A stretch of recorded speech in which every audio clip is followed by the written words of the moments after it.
विश्व के इतिहास के अंतर्गत आज हम देखेंगे महात्मा गांधी और स्वराज्य आंदोलन या स्वराज की राजनीति,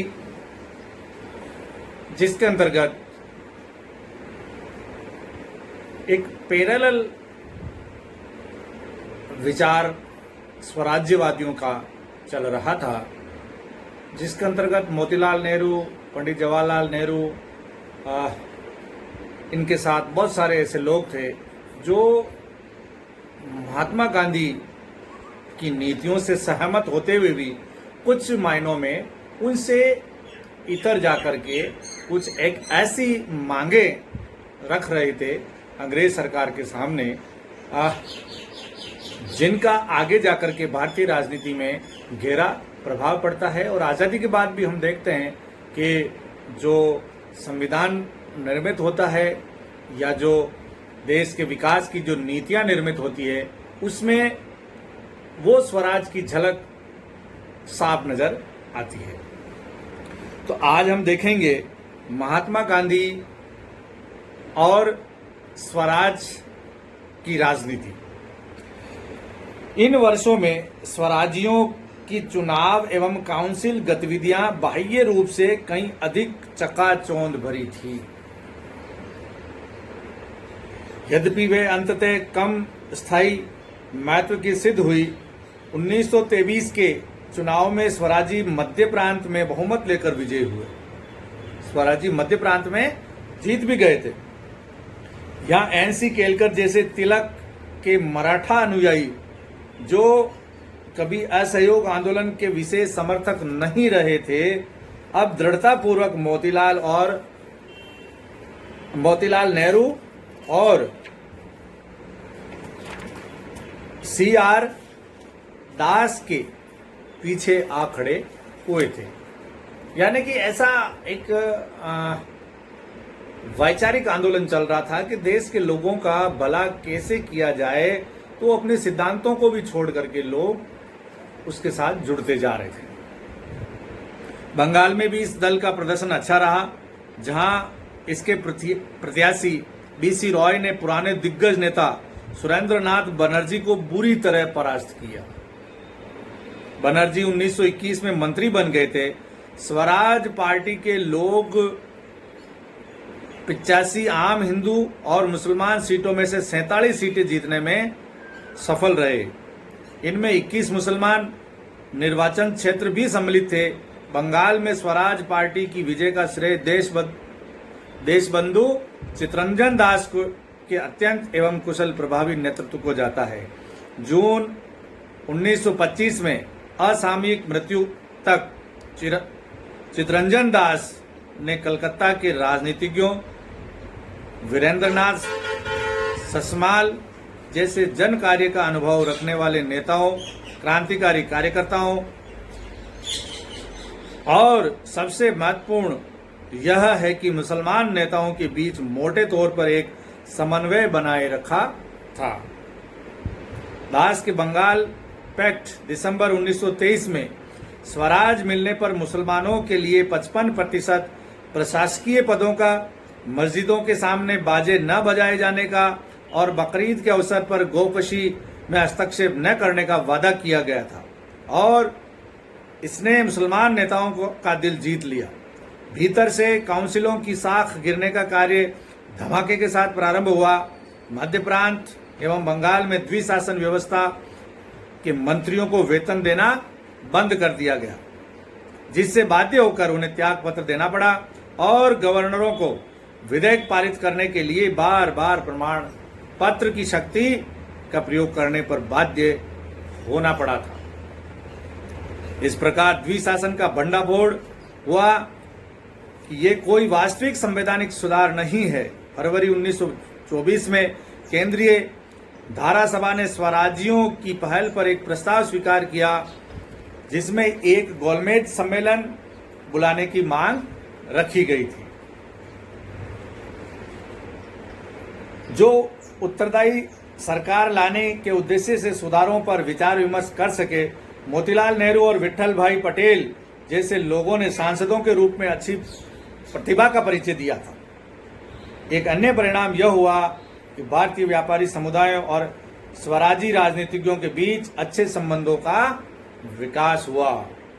1924 में स्वराज्यों के निरंतर प्रयासों के कारण ही सरकार ने टाटा के इस्पात उद्योग को संरक्षण प्रदान किया था।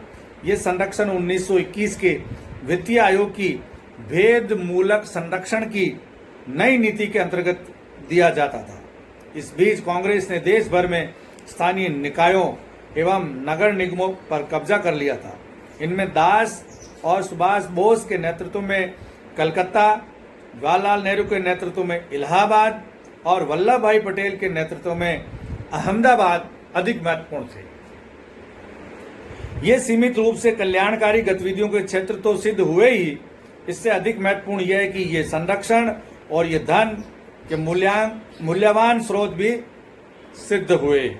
1924 के बाद से कलकत्ता के राजनीतिज्ञों ने कलकत्ता नगर निगम की शुद्र राजनीति की बारीकियों में जो रुचि दर्शाई वे निश्चय ही शोभनीय नहीं थी, किंतु शीघ्र ही काउंसिल प्रवेश की राजनीति अनेक समस्याओं और आंतरिक विभाजनों को जन्म देने लगी। द्विशासन को झूठा तो सिद्ध कर दिया गया था, किंतु प्रश्न यह था कि अब क्या किया जाए, क्योंकि वायसराय या गवर्नर अब भी जिस विधेयक को चाहते प्रमाण पत्र की प्रक्रिया से स्वीकार करा लेते थे। उदाहरण के लिए, जब अक्टूबर 1924 में सुभाष चंद्र बोस एवं अन्य 80 लोगों को आतंकवादियों से संबंध रखने के शक में बिना मुकदमा चलाए नजरबंद कर दिया गया, तो बंगाल के स्वराजी कुछ भी न कर सके। इन लोगों को एक अध्यादेश के अंतर्गत नजरबंद किया गया था, जो युद्धकालीन भारत रक्षा नियमों के समान था और जिसे अप्रैल 1925 में प्रमाण पत्र की प्रक्रिया द्वारा कानून बना दिया गया था। द्विशासन में चुने हुए मंत्रियों के पास कोई वास्तविक शक्ति नहीं थी, किंतु उनके हाथ में पर्याप्त संरक्षण रहता था और पद से मिलने वाले लाभों के निकट होने के कारण शीघ्र ही जवाबी सहयोग की प्रवृत्तियों को बढ़ावा मिला और कार्यकारी पदों को स्वीकार किया जाने लगा। यहाँ तक कि सीआर दास की मृत्यु के ठीक पूर्व इस बात पर विचार कर रहे थे। उन्होंने मई 1925 में फरीदपुर सम्मेलन में भाषण करते हुए कैदियों की रिहाई एवं संवैधानिक सुधारों की बातचीत के बदले सहयोग देने की बात की थी। एस.बी. तांबे ने मध्य प्रांत में भाग्य आजमाया और अक्टूबर 1925 में मंत्री का पद स्वीकार कर लिया। मोतीलाल नेहरू ने उनकी कड़ी आलोचना की, किंतु एन.सी. केलकर, बी.एस. मुंजे और एम.आर. जयकर जैसे मराठा और बम्बई के स्वराज्यों ने उनका समर्थन किया। संरक्षण की संभावनाओं ने दल की उभरती हुई नौकरशाही में स्थानीय निकायों एवं सरकारी कार्यालयों में गुटों की प्रतिद्वंद्विता को तेज कर दिया। बंगाल में सीआर दास की मृत्यु के बाद उत्तराधिकार के लिए कड़ा संघर्ष हुआ, जिसमें जी.एम. सेन गुप्ता ने 1927 में वीरेंद्र नाथ ससमाल को पराजित किया। बाद में जब सुभाष बोस नजरबंदी से छूटे तो उन्होंने ससमाल को चुनौती दी। 1926 के चुनाव से ठीक पहले मोतीलाल के पुराने प्रतिद्वंदी मदन मोहन मालवीय ने लाला लाजपत राय और जवाबी सहयोगियों के साथ मिलकर एक स्वतंत्र कांग्रेस पार्टी की स्थापना की, जिसके पास राजनीतिक नरमवाद और स्पष्ट हिंदू संप्रदायवाद का मिला जुला कार्यक्रम था। तो इस प्रकार से हम देखते हैं कि स्वराजियों ने स्वराज की मांग तो की और मांग को कुछ हद तक मान भी लिया गया, लेकिन अंग्रेज जो सरकार है उसने यहाँ कुटिलता, चालाकी का प्रदर्शन करते हुए जो तेज तर्राट लोग थे उनको मंत्री बनने का, अन्य पद लेने का अवसर भी दिया और उसके प्रति उनको प्रेरित किया। और उस प्रेरणा में आकर के जो पदाधिकारी बनते, मंत्री पद स्वीकार करते, वो लोग धीरे धीरे सरकार के समर्थक होने लगे या आंदोलनकारी जो नीतियां थी उनकी दबी जुबान से वो आलोचना भी करने लगे। तो इस प्रकार स्वराज्य आंदोलन, जिसका मकसद देश में स्वराज आंदोलन को मजबूत करना था, गांधी जी का इनडायरेक्ट में सहयोग करना था, लेकिन हम बहुत गहराई से देखते हैं तो पता चलता है कि इन स्वराज्यों में सत्ता की भूख पैदा कर दी गई और धीरे धीरे ये सत्ता लोलुप होते गए और आपस में प्रतिद्वंद्विता भी बढ़ती गई, जिसके कारण नगर निगमों में, नगर निकायों में आपस में ऐसे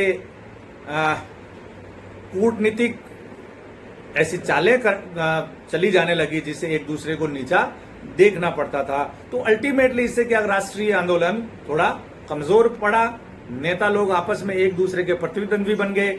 इस कारण से बाद में हम देखते हैं कि पंडित जवाहरलाल नेहरू को, सरदार वल्लभ भाई पटेल को और विशेष रूप से महात्मा गांधी को इस राष्ट्रीय आंदोलन को एक बनाए रखने में बड़ी कठिनाई महसूस हुई, क्योंकि इसी दौरान लाला लाजपत राय जैसे बहुत ही मुखर जो आंदोलनकारी है, उन्होंने भी एक नवीन विचारधारा प्रस्फुटित की, जिसके आगे जाकर के कई नुकसान भी हुए।